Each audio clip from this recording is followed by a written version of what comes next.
The 48 hours before your prospect shows up to your sales call are actually costing you deals. And no, I'm not just talking about, oh, we sent a pre-call email that wasn't great, or we didn't send enough pre-call emails. That's not what this video is about. If you don't know me, my name is Drew Long. I run the company Sales by Tomorrow. I've built sales teams from 5 to over 150 members, collecting $6 million in cash per month. And I've also helped individual salespeople close at 40, 50, or even over 70% conversion rate on average for over 14 months. I've helped individual salespeople go to over $1.4 million in cash collected per month for multiple months at a time, 6 months in this case. And in this video, I'm going to talk to you guys about what is really crushing your show rates and your qualified call rates and your deal flow right now in 2026 that's happening in the 48 hours before your sales call. And no, I promise you, I'm not just going to tell you send better text messages or emails or send more reminders or text them the morning of, making sure they're going to arrive at the call. It's sad, but many salespeople are losing deals before the call even starts, and they don't even know that it's happening. It's invisible to them. After personally reviewing thousands of sales calls, as well as diagnosing and re-engineering a lot of sales processes to improve show rates, I can tell you that the difference between a 30% and a 70% close rate often comes down to these few key steps you can do before the prospect even shows up for a sales call. And the difference between a 50% show rate, where you're wasting half your ad budget, and a 70 or 80% show rate, where you're able to actually scale to the moon, has to do with these things as well.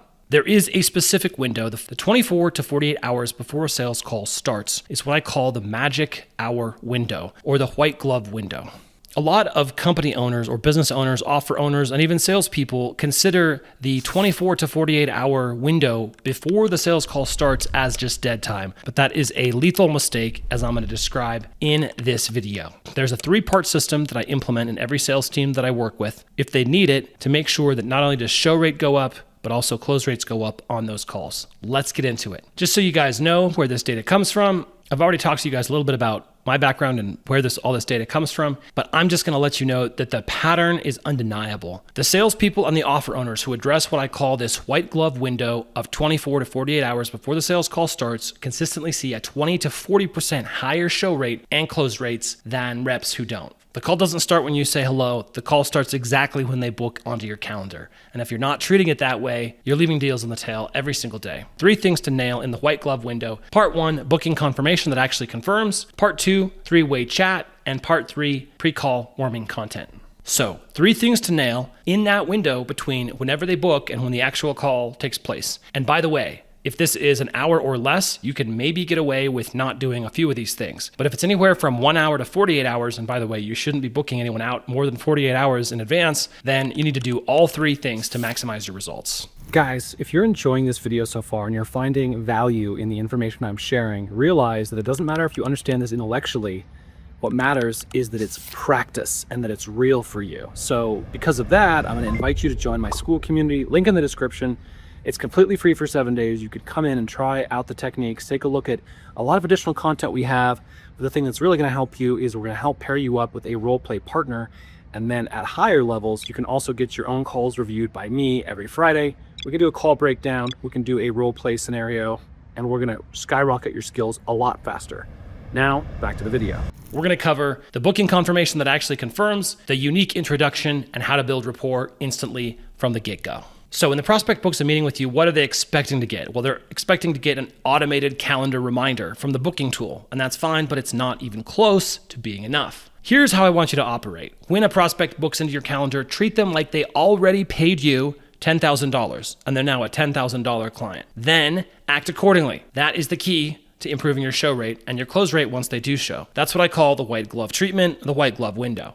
Just think about it. If I just paid you 10 grand, are you going to just send me a Calendly link and disappear for 48 hours? No, you're going to treat me like an actual client. So that's what I want you to do, is move back the white glove service from after they paid you the 10K PIF to when they actually book on your calendar. So here's what you're going to do. If you're the offer owner or if you're the salesperson, you're going to have all your salespeople grab their cell phones and record a quick 10 to 30 second intro video and send it directly to the prospect. So it's going to be something like, "Hey John, great to meet you. My name is Drew. I'll be on the call tomorrow. I'll be walking you through everything you need to know, answering all your questions. I look forward to seeing you there soon." That's all you need. Literally just put a face to the name. And that's going to go really well with the second technique I'm going to teach you in a moment, because it's going to be an immediate introduction that's warm, that gives rapport, that connects you to the prospect. Don't produce it. Don't make it super nice. The rawness is the point. Also, don't you dare think about duplicating it and mass personalizing it with AI. People could tell the difference. And it's even better if you're in your kitchen with your crying baby and your dog in the background, or your wife or your husband or whoever it is, and things are messy. The messiness is the point. Human authenticity is at a premium in the age of AI slop. So give them some real human authenticity, and you're going to immediately set yourself apart from the faceless Calendly links that your competitors are sending them. So now if you run setter closer teams and the setter is responsible for getting some bookings on the calendar, here's what you do. As soon as someone is booked, the booking confirmation, and as soon as that invite goes out to them, the setter is going to create a three-way chat, a group chat with the setter, the closer, and the prospect. And it's going to look a little something like this. And this is an actual example from one of my clients. Hey, John, this is John from Acme Corp. We just got off the phone earlier. I passed along everything we needed to discuss to Sean, who's going to be helping you. He's our senior whatever strategist in the company. You'll be meeting with him on Tuesday, 3:31.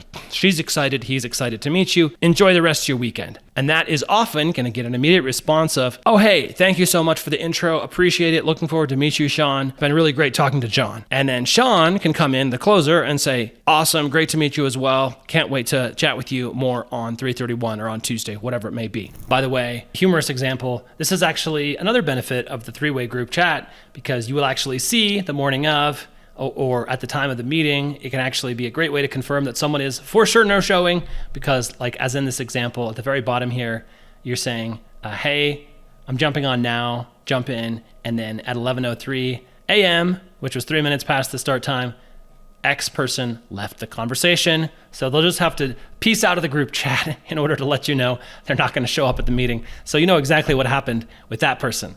So that's another benefit to the three-way group chat. Now, immediately after this three-way group chat is made, then, as if an afterthought, Sean, or whoever the closer is, can hop on and do that video introduction, send it on the same thread. This creates some social pressure. It gets everybody on the same page as to when the day and the time is. Then, what can happen next is the morning of, then the setter, if the setter has this responsibility, is going to send the morning of reminder text and say, hey, John, just wanting to make sure that you can make it. Or just the content of the closer, putting their face and putting a selfie video onto the thread is going to give the prospect something to react to. It's going to give the prospect something to cue into. Oh, I also have a Maltese, a little Shih Tzu or whatever it is you have in the background. Or, oh, I also love the Chiefs or whatever it is. That's your rapport, and it's built before the call even starts. So you don't have to start the call saying like, oh, hey, any sports teams you're into that I can connect with you on? You're going to be a lot more advanced than that, and you're going to start building rapport before the call has even begun. So again, immediately as they're booked in, group chat is created, closer sends selfie video. If you don't think it's worth it for the closer to spend 10 to 30 seconds on maybe 5 to 10 meetings a day, even if it's 10 meetings a day, and you think that this won't improve close rate and translate into more PIFs and more revenue and better show rates, if you don't think those things are true, then I'm sorry, I don't know what else I can say to you, but it's definitely worth your time to invest to get the increased show rate and close rate from this. Basically, don't treat this like a obligation. Don't treat this like a perfunctory meeting, like everyone else is treating it. Treat it like a revenue event. And again, like the person's already piffed 10K into your business. Now, we got to talk about the pre-call warming content. Even though I promised you I wasn't just going to yell at you and say like, hey, send better pre-call content, I've hopefully already given you a really useful strategy that you can then now go implement into your sales team right away. I know it's going to make a difference for you guys. But you still need to send the prospect things to warm them up. So specifically, what do you need to send? You need to send, and ideally on all channels, on email, on text, on voicemail drop, send video links, send audios, send gamma docs, send collateral, right? You need to send at least 3 pieces of social proof: case studies, testimonials, specific results from other businesses or people who look like them, have the same problem, and got a specific outcome. Those are the criteria of a good testimonial or social proof. Someone who looks like them, ideally, not always possible, but at the very least, someone who has their same problem. Specific is better than general. And then someone who got a specific outcome or result that they want, an outcome that they also would like to enjoy in their lives. Here's the reality, guys. Our no-shows are almost never caused by what we think. It's not just that people forget, although in rare cases they do, or people are just busy, although in rare cases they are. And it's not just that there's bad leads, guys. And it's not just that the setter did a bad job, because although sometimes you need to investigate that, sometimes that's the case. Generally speaking, the no-show happened because the prospect's motivation cooled in in between the setter conversation and the closer conversation. So these 3 pieces of sales collateral, minimum 3 pieces, by the way, are a way to keep that motivation hot. The 3-way text message is the same thing. The face-to-camera video is the same thing. You can't allow their enthusiasm to cool. You have to get them hyped, the setter's job, and then keep them hyped, which is the collateral's job, and to an extent, the closer's job.